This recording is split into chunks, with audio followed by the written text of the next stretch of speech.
Welcome to our special coverage on Sky News of the coronavirus crisis. Our top stories. Peter Dutton, the first Australian politician to contract the virus. The Home Affairs Minister is in hospital. Questions now about whether his cabinet colleagues, including the Prime Minister, have been infected. The coronavirus crisis escalates elsewhere too. Mass gatherings of more than 500 people banned from this Monday. The federal and state governments establish a national cabinet, the nation's leaders to meet weekly as they ramp up their pandemic plan. And all Australians asked to reconsider their need to travel overseas, with general warnings now in place for any foreign country.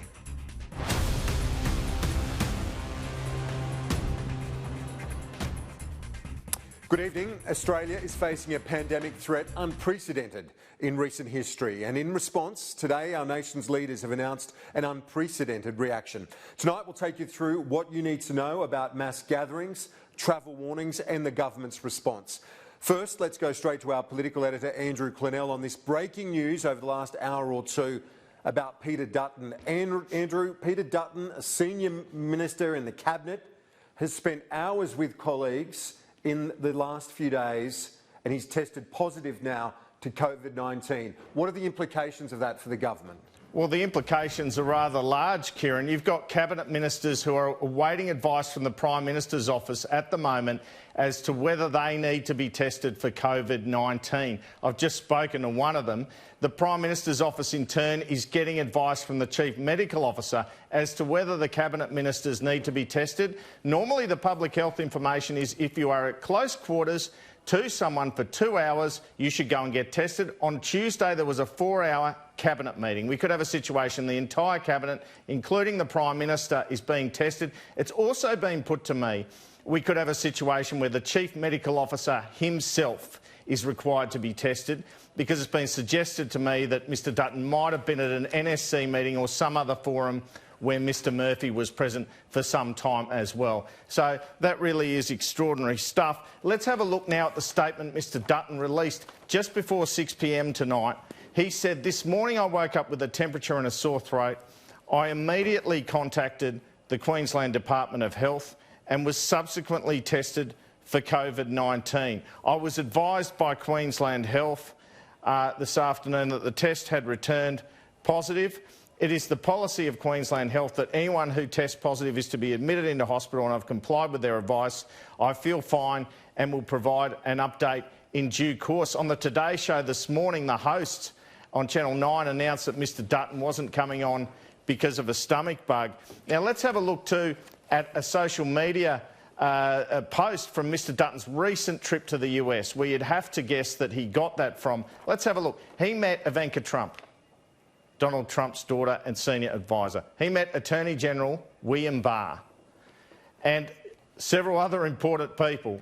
So you see how this virus can spread, and there are certainly fears within the government that it can end up hitting tens of thousands or hundreds of thousands of people in Australia. The whole purpose with this public gatherings policy measure is to try and slow it as much as possible. Just incidentally, I asked who sat closest to Mr Dutton in cabinet, in case anyone wants to know.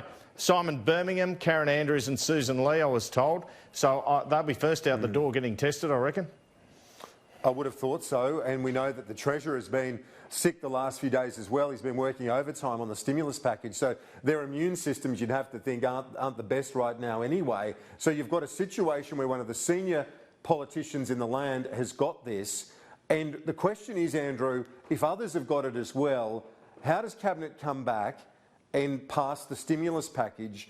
Is there a chance that Parliament's suspended for the foreseeable future, and therefore that stimulus package awaits to be passed? Surely they've got to find a way to get that legislated, to get that money going, because right now we're heading for a very, very difficult time if that's not in place in an economic sense, let alone a health sense. Oh, look, I think we're heading for a very, very difficult time economically anyway, especially after this public gatherings development today. That will mean confidence goes through the floor in the economy. People will be less likely to go out generally. But I think it will all depend on the testing. I don't think there's any argument that the entire cabinet will have to be tested. We saw with Peter Dutton, they got the test back quite quickly. The hope is, I guess, that everyone gets tested and gets a clean bill of health. But I can't see how Scott Morrison, under these circumstances, can go to the footy tomorrow, as he's suggesting. If there's any sort of cloud, you know, it just cannot happen. We are still awaiting a statement from the Prime Minister's office. I guess they're seeking advice from Brendan Murphy, the CMO, and grappling with how to deal with this is yet another major development in this crisis. And Andrew, I understand the thinking behind what Scott Morrison's doing in terms of saying, I'm going to go to the footy, you know, just they don't want to build the panic too much. But regardless of that, now you've got these bans in place. One of his cabinet ministers has got it.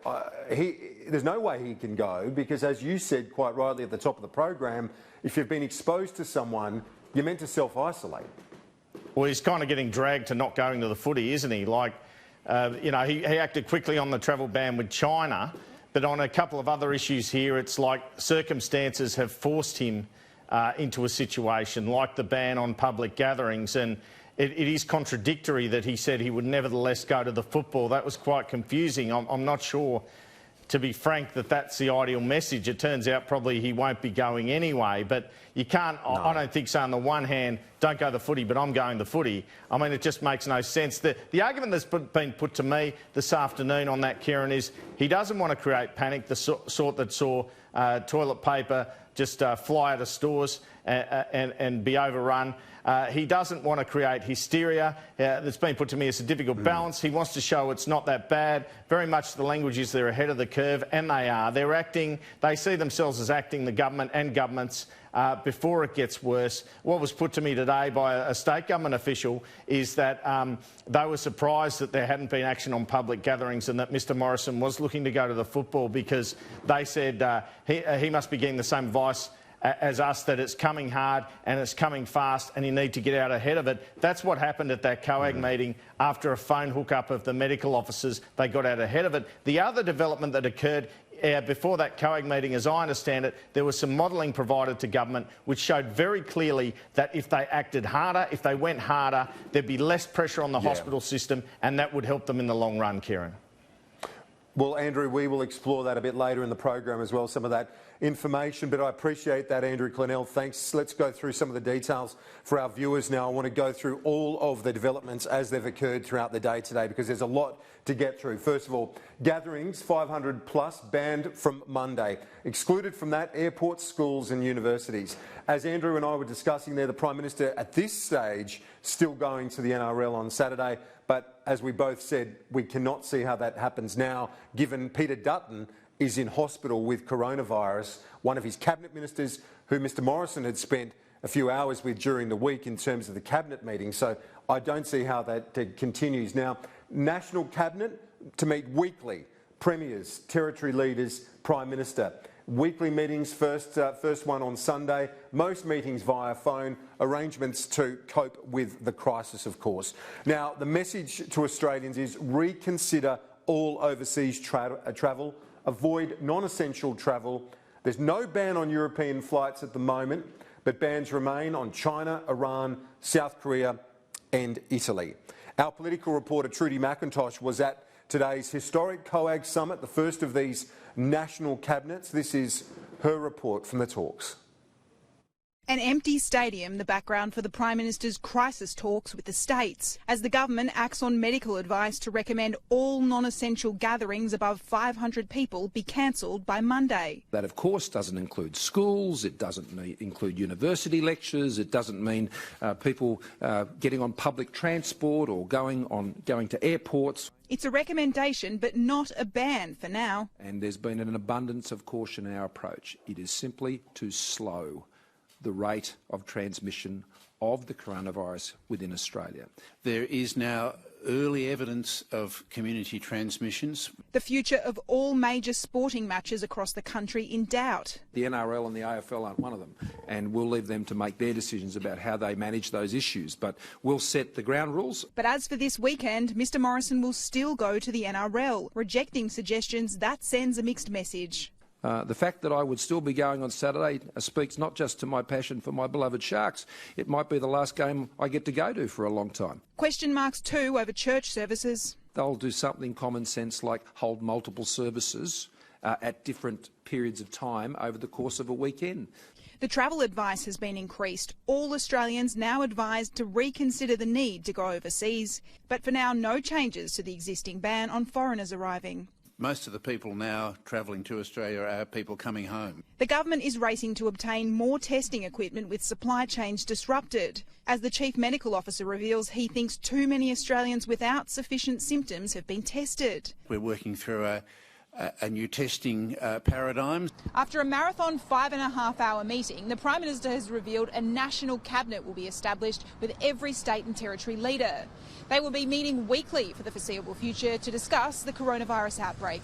COAG briefed by the head of the Reserve Bank and Treasury on the coronavirus hit to the economy, and despite the impact that clamping down on mass gatherings will have, the PM is standing by his $17.6 billion stimulus. We believe that what we've put in place just this week was designed to deal with these types of impact. The government has rejected Labor's calls for Parliament to be brought forward a week early to wave through the stimulus package, as measures are put in place to stop the spread of the virus in Canberra. Well, I would consider Parliament essential. There will be issues to work through between now and then regarding the public galleries and things of that nature. That's just common sense planning. Trudy McIntosh, Sky News.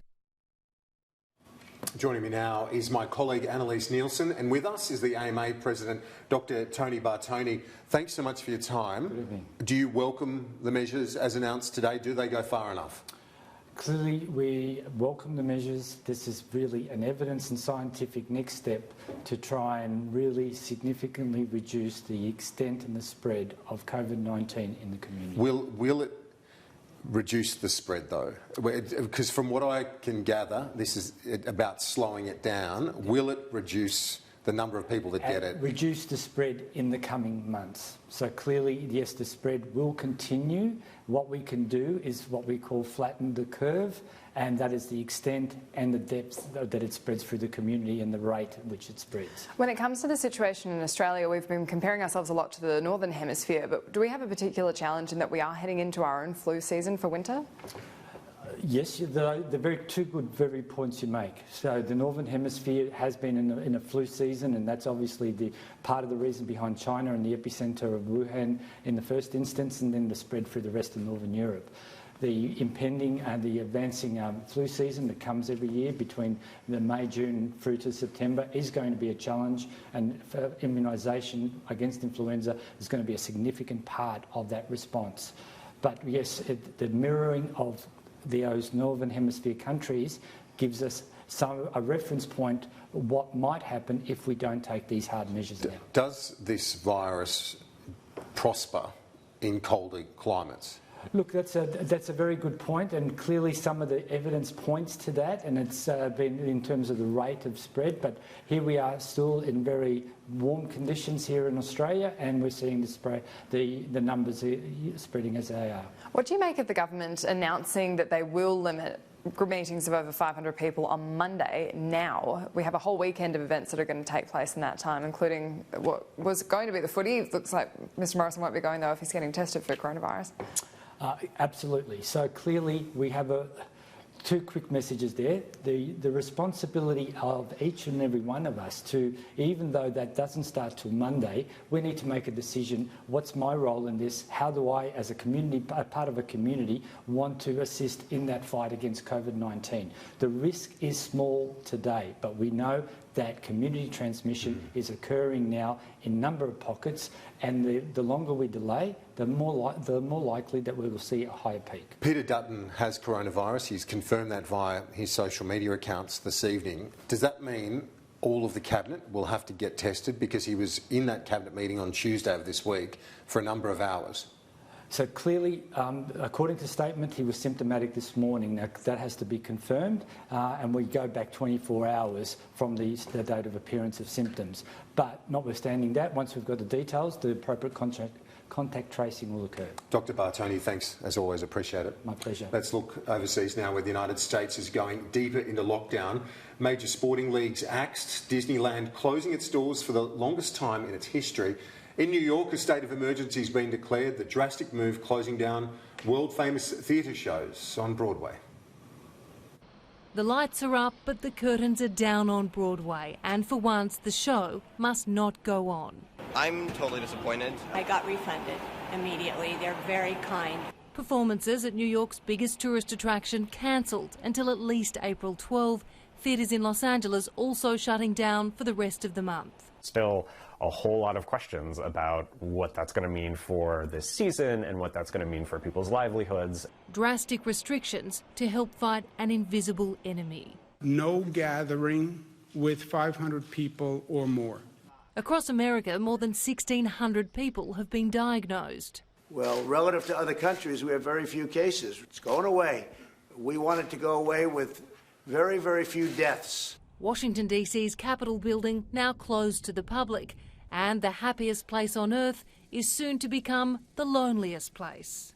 On Saturday, Disneyland will close its doors for only the 4th time in history. The last time was after September 11. There have been no confirmed cases of coronavirus here, but with more than 50,000 visitors every day, staff say the risk is simply too high. Universal Studios followed suit, sporting codes conceding they can't contain the spread either. The axe swinging on the National Hockey League, Major League Soccer and baseball, following the NBA's shock move to cancel all basketball games indefinitely. 2 players have now tested positive. And the biggest sporting event of all, the Tokyo Olympic Games, now firmly in the firing line. Maybe, and this is just my idea, maybe they postpone it for a year. Maybe they do that if that's possible. The US president is playing down fears he may have been infected after a Brazilian government official tested positive days after a meeting with Trump in Florida. Let's put it this way, I'm not concerned. But Canada's leader is worried. Justin Trudeau is in self-isolation after his wife tested positive to the virus. Sophie Trudeau had been in the UK and returned with flu-like symptoms. She's now in quarantine. He is running the country from home. Let's go live now to the chairman of the Australian Rugby League Commission, also CEO of Racing New South Wales, Peter V'landys. Peter, thanks so much for your time. Big developments for both of the sporting fields that you're heavily involved in. What are the implications in economic terms for both the Rugby League and for Racing New South Wales?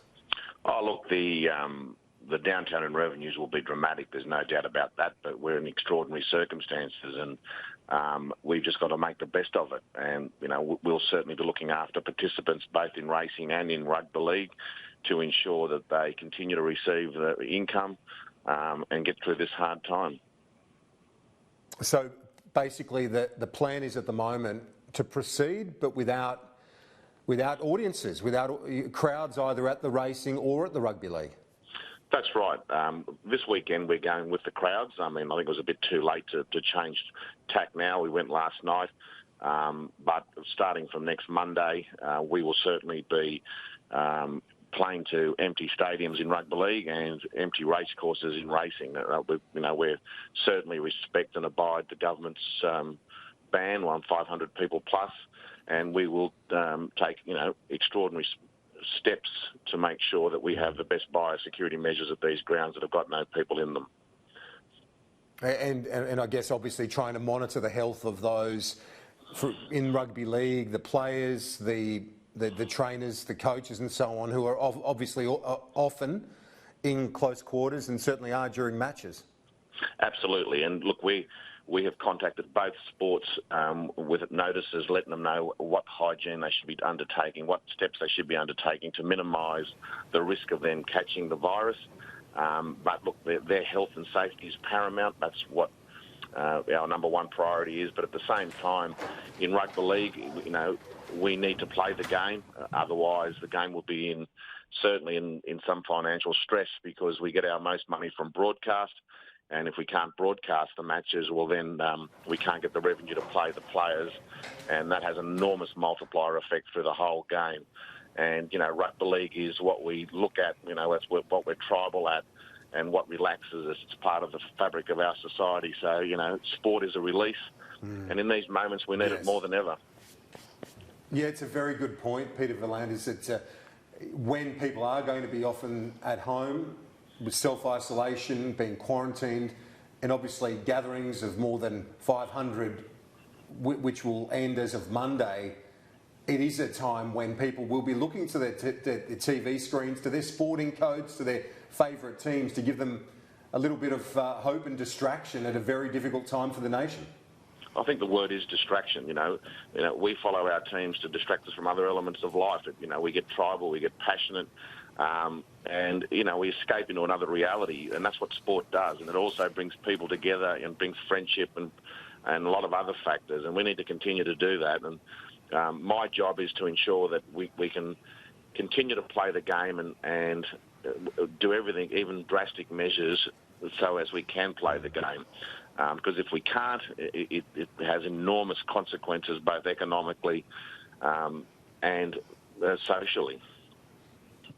And finally, before I let you go, the Golden Slipper, one of the big events in racing for the year, that's coming up in the next couple of weeks. What are the implications for that? Look, we'll have to run it with no people on the race course. But the thing is, racing generates most of its revenue from wagering. As long as people can still wager on the event, watch it on TV, well, the impact isn't so harsh. It has an financial impact because you make a lot of revenue out of people being on course.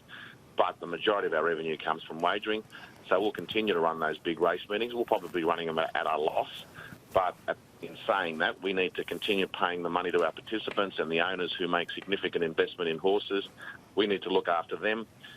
We're fortunate that we've put money aside for such a rainy day in a future fund. We'll have to tap into the future fund now because these are extraordinary circumstances. They are indeed, Peter V'landys. We wish you all the very best in your dual roles with the Rugby League and with Racing New South Wales. Thanks as always for your time. My pleasure.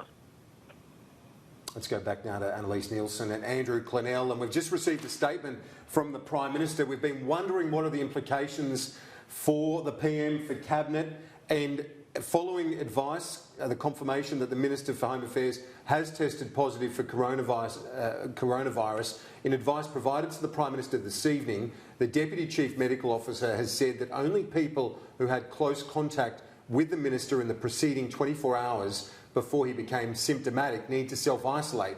That does not include the Prime Minister or any other members of the Cabinet. So, Andrew Clennell, in that sense, business as usual for the Prime Minister. Well, I'd be getting tested, Kieran.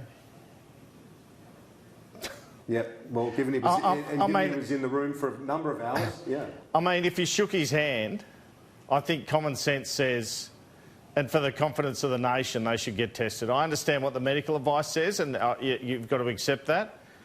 But I would have thought everyone would like to see the Cabinet just go through the test. It can't be that big a deal. We're told if you're in close contact with someone who has the disease, come from overseas, this is where there's all this misleading health information, I have to say. You're told, go and check yourself out if you develop symptoms, I guess. Well, maybe we wait until they develop symptoms, fair enough, but we know the Treasurer's had a cold, as you said. I'm a bit surprised, to be honest with you. It is quite alarming to see that the whole Cabinet could be under this threat. We aren't seeing the Prime Minister give much more in a statement. As you say, these are absolutely extraordinary times, and that's not going to be a comfort for a lot of Australians because this is something that many people could see coming. We have these politicians flying around the world. We've had a number in the last week. And I think people want to know what's the contingency plan, because if this does happen, we want to know that things will continue as usual. What is the plan? Will it be phone hookups? Will it be Michael McCormack stepping up if the Prime Minister loses his position?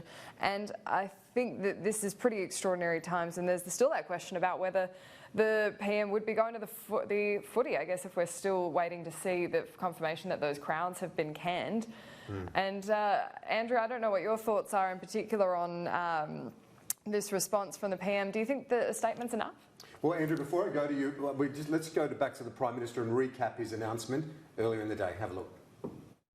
Based on the advice we've received today about the increasing number of cases and the evidence of community transmission, it has been recommended to us that we move to a position by Monday where we will be advising against organised, non-essential gatherings of persons of 500 people or greater from Monday. Now, that of course doesn't include schools, it doesn't include university lectures, it doesn't mean people getting on public transport or going to airports or things of that nature. So on Thursday, the Prime Minister's saying, go about business as usual, I'm going to the footy. On Friday morning on Alan Jones on 2GB, it's put to him, it's over the top to cancel the footy. It's 2 o'clock in the afternoon or around then, there's a phone hook-up between all the CMOs. A lot of the state chief medical officers push for this ban. Suddenly, an hour later, after an hour of decision-making, the ban's in place and we have a national cabinet as well, which is meeting by phone hook-up on Sunday. And then the Prime Minister's asked if he's still going to the footy despite this ban starting Monday. Let's hear what he said about that. I do still plan to go to the football on Saturday, as I said, because this is an arrangement we're putting in place for next week as a precaution. Okay, this is an early stage action that we're undertaking to make sure we get ahead of this. And I would be going along on Saturday because I had previously planned to, and these are measures we're putting in from next week. And there'll be further measures that will come in over time, I would expect. So the Prime Minister saying he's going to crack on with the football. There are different positions on this. I spoke to one of the Prime Minister's front benches this evening about this, because a lot of people are asking, is this the right call? Should he be going to the football when they've announced a ban as of Monday? And the view is, Annalise, and I'm sure this is the Prime Minister's view, that he wants to say, look, I'm not going to cower, I'm not going to shy away from this situation. But the fact is now, Peter Dutton was in the same room. I know that that's the medical advice, but should he now take the precaution of not attending, given exposure to a minister who's now he's in hospital in Brisbane, being treated for COVID-19? It is a delicate situation because he is more than the human cost of someone going when they have been given the medical advice that he would be fine. The question is whether he can control panic, because we've seen a really panicked response from the public. We've seen people pillaging toilet rolls in the supermarkets, and this is something that is a real test of a lot of leaders. We know in wartime that they need to be the steady hand on the rudder. So there is an argument for him to be going to this and saying, we're following the medical advice. The medical advice is we don't need this ban on events of more than 500 people until Monday, and so we should be continuing business as usual, because there's real costs if everything does grind to a halt unnecessarily. They're already saying they're taking the preventative measures. We saw them do that with the travel bans from China, and that was seen to be really jumping the gun then, and it proved to be good policy, really. And so if they're saying that they're acting ahead of the curve by cancelling these events from Monday, let past behaviour be the predictor of the future behaviour. Andrew, what are your thoughts on, and I know you touched on this already, and it's not the main game really in the broader scheme of things, but with the PM going to the footy tomorrow and the ban coming into place on Monday, the question is, and this was raised with me anecdotally this afternoon by a number of friends and counterparts around, not just here but outside the building, and they're saying, well, if it's going to come into place on Monday, why not just do it now? Be definitive, get it done. It's extraordinary. It's an extraordinary measure. These are extraordinary times. Why delay? Well, it looks like mixed messages, doesn't it? I mean, you know, if people are going to panic about this ban, they're not going to start panicking on Monday, you know what I mean? So they're not going to stop panicking because the Prime Minister went to the footy once. So he's trying to emphasise we're ahead of the curve, but it does seem a somewhat unusual decision. Bear in mind this decision from the government and the state governments occurred after some codes took the matters into their own hands. We had the Grand Prix, as you know. We also had the cricket situation with these one-day internationals, one being played today without a crowd, which is kind of bizarre, but unfortunately this is what we're going to see.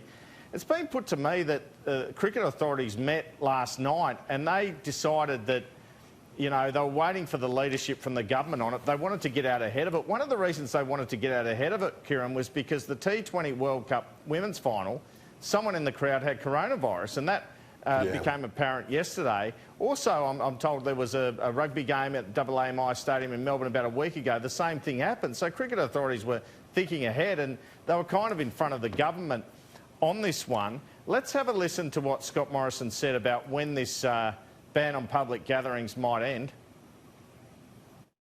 This will continue to scale up, and this will still be many months ahead of us as we work through this. And what you've seen is governments right across the country getting ahead, working together to stay ahead. And I can tell you, we're all going to keep our head. The Prime Minister speaking at that meeting today with state premiers. He will be meeting once a week with them now, a national cabinet, emergency cabinet, once a week with the state leaders and the Prime Minister. We'll take a quick break, back with our special on the coronavirus, this crisis facing the nation and the world. Stay with us here on Sky. Welcome back to the program. We've got some breaking news now. The Prime Minister's spokesperson has just released a statement saying that the PM won't be attending the football now as of just a couple of moments ago. The Prime Minister said he would be attending the NRL match today because he wanted to make it clear that the medical advice from the experts about gatherings of more than 500 people was not taking immediate effect. Therefore, he was following the medical advice. The PM made the point that the advice was being introduced after the weekend so the experts could finalise arrangements and that there was no serious immediate health risk to Australians. So that was the message. The PM did not want to create any unnecessary alarm as a result of these proposed new arrangements. After further consideration and the potential for the Prime Minister's attendance to be misrepresented, the Prime Minister has chosen not to attend the match this weekend. The PM believes this would avoid any unnecessary confusion about his attendance. Now, let's go through the other details of the evening. In Australia, the number of cases has risen to 199. The majority in New South Wales, 92 people have tested positive to COVID-19. New South Wales health officials are warning the first wave of the outbreak could infect up to 1.5 million people in that state. Victoria has 36 recorded cases, Queensland 35. South Australia and Victoria suffered their first suspected cases of human-to-human transmission. There are no new fatalities. The national death toll remains at 3. The Australian dollar today slipped to a 12-year low of 62.13 US cents before recovering slightly to 63. Home Affairs Minister Peter Dutton has contracted the virus, raising concerns about the health of others in the government. More than 134 cases, so I should say more than 134,000 cases have been recorded around the world and up to 5,000 people have died. Despite a slowing infection rate, China has recorded over 80,000 cases, including 3,000 fatalities. In Italy, where there's been a rapid spread of COVID-19, the death toll has surged past 1,000. The US government has imposed a 30-day travel ban on all foreign nationals from Europe. Global markets have plummeted as coronavirus fears grip investors, the Dow Jones suffering its worst day since 1987. The wife of Canadian Prime Minister Justin Trudeau has been diagnosed with coronavirus. Sophie Gregoire returned to Canada from Europe with flu-like symptoms, forcing the couple into self-isolation. Let's have a look now at the ongoing fiscal fallout of the virus. The Australian stock market has rebounded to finish in positive figures despite another huge drop on Wall Street overnight. The ASX 200 was down 8% at its worst before rallying in the final hour of trading.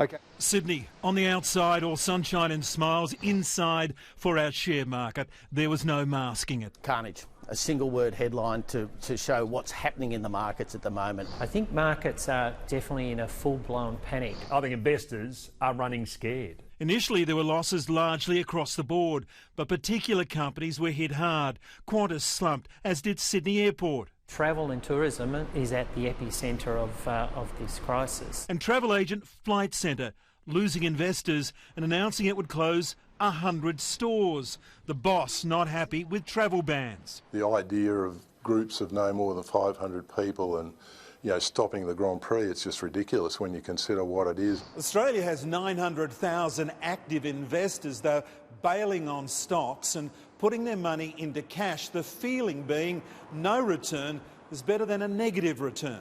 In the afternoon, panic had turned to opportunity. The market hit reverse gear, storming back and wiping out earlier losses, gaining 10% in 90 minutes. We're in that panic stage, potential lockdown, a lot of fear, a lot of uncertainty.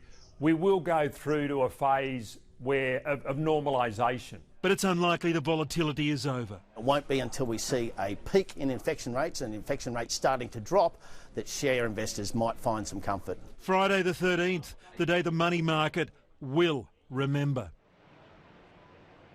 Let's go live now to Dr. Catherine Snow, infectious diseases expert from the University of Melbourne. Dr. Snow, thanks so much for your time. Let's start with this ban on gatherings. Why is that figure of 500 plus being adopted by the government? Look, I think, the government needs to draw a line somewhere, and obviously, where you could draw that line is debatable, but I think the message is very clear now that stopping large gatherings is absolutely the way to go, and these are the types of measures that we've seen be successful in China and in Singapore. So if you look at this situation of gatherings like football and so on, why is that treated differently at this point to, say, travelling on a train or something? So one of the big challenges that we've seen with this virus is we've seen some events where large gatherings like conferences and sporting events, when one person has been there with the virus, they have passed it on to significant numbers of other people. And sporting events and things like that, where you have people coming, from interstate and from a lot of international visitors at those events, means that they're a particular risk. And would you suggest that we're getting ahead of the curve here? Is this getting in early, or is this the minimum that you would like to see from our government, from our leaders in terms of reacting to this virus? I think this is appropriate given where we are now. In Australia, we're still not seeing huge numbers of cases, but it is really important to act early. So I think bringing these types of measures in now is absolutely the right thing to do, particularly given that we've seen these measures succeed in other places. You are an infectious diseases expert. Give us, our viewers, a sense tonight. Even though the numbers are less than 200 as we speak this evening, is it inevitable that they do climb to the thousands, the tens of thousands? Look, nothing's inevitable at this stage. The numbers absolutely will climb, and I think a really critical thing for us as a country in the next few months is making sure that that happens slowly. The situation that we've seen in Italy is what happens when the numbers rise very quickly, and that has had a disastrous impact for the health system in those affected regions. So these types of measures that the government's bringing in are designed to slow the virus down, and that's incredibly important because that gives our health system time to adapt and time to manage the situation. So the capacity of the health system to be able to adapt, and that slowing of the virus might assist in that. And as you say, if it can avoid a situation like Italy, that'd be a huge step forward for us as a nation. The Prime Minister now questions as to whether he should be tested after Peter Dutton is being treated tonight in a Brisbane hospital with coronavirus. Can you give us a sense of what the situation is there? Should all of the Cabinet be tested, given they've had contact with Mr Dutton this week? I'm sure they're getting medical advice about that, and I think it's very good to see that people in the government are also following medical advice and following the advice of health professionals. That's what we all need to do in this situation, is keep on top of what the latest advice is, because the situation is changing rapidly, and it's good to see that the PM is following that advice. Yeah, indeed. Well, I appreciate your time, Dr Snow. Thank you very much for that and for your insights from the Melbourne University, Dr Catherine Snow. Overseas now, and Donald Trump's sensational move to close borders to Europe has ignited a war of words with the EU. Passengers are scrambling to get home to America, many flying through London before the ban comes into place. With just hours to spare, travellers made their escape from Europe, touching down in the United States before Donald Trump's travel ban kicked in. I didn't want to wind up getting quarantined when I got here, and I didn't want to get stuck there for 30 days, so I said, I'm out of here. The 30-day flight ban applies only to foreigners who have been within Europe's Schengen area in the past 14 days, where people are allowed to move freely across borders. The UK and Ireland are exempt, so all travellers who haven't been to mainland Europe in the past 2 weeks can fly to America on a direct route, for example from London. US citizens are also excluded, but can only return home once they've been screened. The President's move has ignited a war with the EU. The European Union disapproves of the fact that the US decision to impose a travel ban was taken unilaterally. We had to make a decision, and I didn't want to take time. And right now, time is of the essence. This is the worst public health crisis for a generation.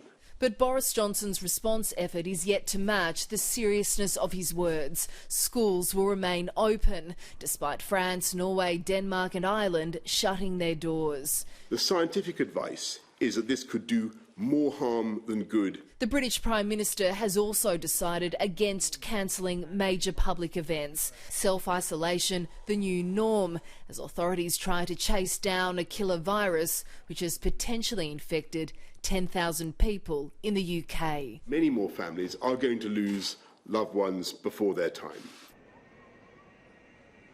With me now, Andrew Clennell and Annalise Nielsen. Andrew, this situation for the PM, we've got the statement saying that it's not necessary for him and others in the Cabinet to be tested.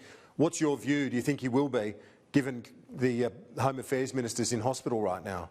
Well, the Prime Minister's office, I've asked them very clearly, will the Prime Minister be tested? And I've been told, no, he's not. Now, we know he's not going to football now, but they are relying on the medical advice. I mean, in fairness to Scott Morrison, who's been very consistent on this, he's relied on the medical advice on the travel ban, on the public gatherings, every step of the way, the pandemic plan, and now even, it seems, as to his own health. But I guess if any member of that Cabinet starts experiencing symptoms, they'll be rushing to get a test, I'd say, Kieran.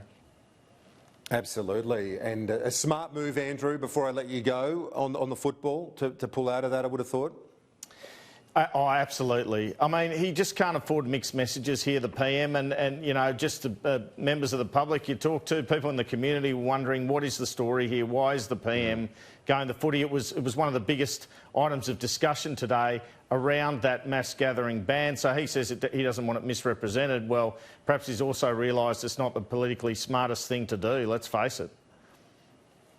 Annalise, we've had a number of events cancelled, not the least of which the Melbourne Grand Prix. Can you talk us through the latest on that? We're starting to get a wrap of exactly what events are being shut down, those with more than 500 people. Also, we've seen a very preemptive move from the Sydney Royal Easter Show. That one's been cancelled. The Melbourne Fashion Festival's cancelled its remaining runways. Basketball Victoria competitions are going to be restricted. AFLW matches to be played behind closed doors as well. Melbourne International Comedy Festival, a major event for Melbourne, that's now been cancelled as well. The Formula 1 Grand Prix, as you mentioned. 3 Australia versus New Zealand matches. You're going to have to help me there, Kieran. I'm not sure what that's referring to. Some kind of sports match. The World Surf League opening event, Dark Mofo 2020 in Tasmania was cancelled this week. And the NBL finals, that's only just come through in the last hour to be played behind closed doors as well. Yeah. That's Perth Wildcats and Sydney Kings, so that's a big one. You know, I think that was the... Well, that's right across the board, isn't it? We're going to have more as well, Annalise Nielsen, after the break. Thank you so much. And Andrew Clennell this Friday. A very extraordinary day, really, for the nation, for our political leaders. Stay with us after the break. We'll have more on this. We're going to delve into the impact of the outbreak on the sporting world as the AFL has confirmed games are going to be played behind closed doors. Welcome back to this news special on the coronavirus crisis. As the world comes to grips with the impact of COVID-19, global sporting bodies are cancelling events by the hour. Fox Sports News reporter Jeff Smith takes us through the ongoing impact of coronavirus on the sporting world. It follows a dramatic few months for international sport. It was a summer like no other. Bushfires raged, smoke billowed. You know, my hometown's Canberra and we've got the most toxic air in the world at the moment, so it's pretty sad. And sporting events were put on hold. Then came the rain, and plenty of it. It threatened the BBL final, then caused havoc at the Women's T20 World Cup. Who could have predicted what came next? Cricket Australia's thoughts go out to everyone around the world who's been either directly or indirectly affected by coronavirus. Australia's ODIs against New Zealand will be played in empty stadiums, a small price to pay when you consider the events transpiring overseas. It's a world problem, and you do need separation in some cases. You have some areas that are very heavily infected. All major US sports have been put on hold, led by the NBA. Donovan Mitchell became the second Utah Jazz player to test positive. It's kind of a scary situation. You know, I've been around the game a long time. I don't ever remember the season being paused in the middle of it or at the end of it because of this pandemic that is occurring right now across the globe. US colleges March Madness could become April apprehension. The PGA Tour will go from full galleries to none. They've cancelled the Players' Championship and all events in the coming weeks. The health and safety of our players, employees, partners, volunteers, fans, and everybody associated with the PGA Tour is our top priority. And we're just getting started. The ATP and WTA tours have been shut down for now, along with the Fed Cup finals. MotoGP events in the US, Thailand and Qatar cancelled, and we haven't even got to Europe. Coronavirus, COVID-19, continues and will continue to spread across the world. The Premier League is holding firm for now. They released a statement allowing fans to attend this weekend's matches. Moments later, Arsenal declared head coach Mikel Arteta had contracted the virus. The Premier League will now hold an emergency meeting. This is more than football. This is players and their families and children, and so any of those risks that are there for their health and everyone else's, we have to mitigate against that. Other leagues have already closed. La Liga and Serie A. UEFA Champions League between Man City and Real Madrid postponed. The Six Nations halted, while on the subcontinent, where cricket is life, the Indian Premier League is under serious threat. I think it's for the organisers to decide as to whether they want to go ahead with it or not. And then I think we'll be open to the idea. If they really want to do it, our advice would be not to do it at this time, but if they still want to go ahead, it's their decision. Rugby 7, cycling, superbikes and marathons all shut down, all before our major football codes even get started. 24 hours ago it was completely different. Once you start to see different things happening overseas, that obviously has a bit of an impact around what could or should happen here, but it still woulda, coulda, shoulda. So we don't know. So we'll still, as players and as clubs, just plan for what was always going to happen in round one. I still think that happens. A sporting year like no other is upon us, and the Olympics are just 4 months away. Jeff Smith, Fox Sports News. Let's go live now to Adam Hawes at Fox Sports. Extraordinary time we're living through, not just for sport, but for every part of our nation right now, with one of the cabinet ministers confirmed with coronavirus this evening. But from a sporting point of view, we're going to see some extraordinary scenes, aren't we, with our elite teams playing each other in empty stadiums, behind closed doors. Yeah, and the biggest example of that, Kieran, will come next Thursday night when the AFL starts its season. Round one with the blockbuster Richmond versus Carlton at the MCG would normally attract 90,000 fans, but it will be empty. Not one person in the house. The AFL has announced late this afternoon that all fans for the foreseeable future will not be allowed into their venues. Now, there's some shots of the SCG today. These are extraordinary scenes not seen in Australia before. Australia playing New Zealand, one-day international, no fans in the ground. This decision was taken by Cricket Australia first thing this morning. A few of the players were concerned about playing in front of big numbers of crowds and picking up an infection, so the decision was made to play this game with no one in the ground. Now, there's been different approaches since Prime Minister Scott Morrison made the announcement of the 500-plus rule, if you like. And the NRL, they are playing their games tonight. There's two games. The Raiders are playing the Titans in Canberra, and it certainly hasn't deterred Canberra fans. You can see there the Viking clap well and truly underway. No fear at all from the Green Machine.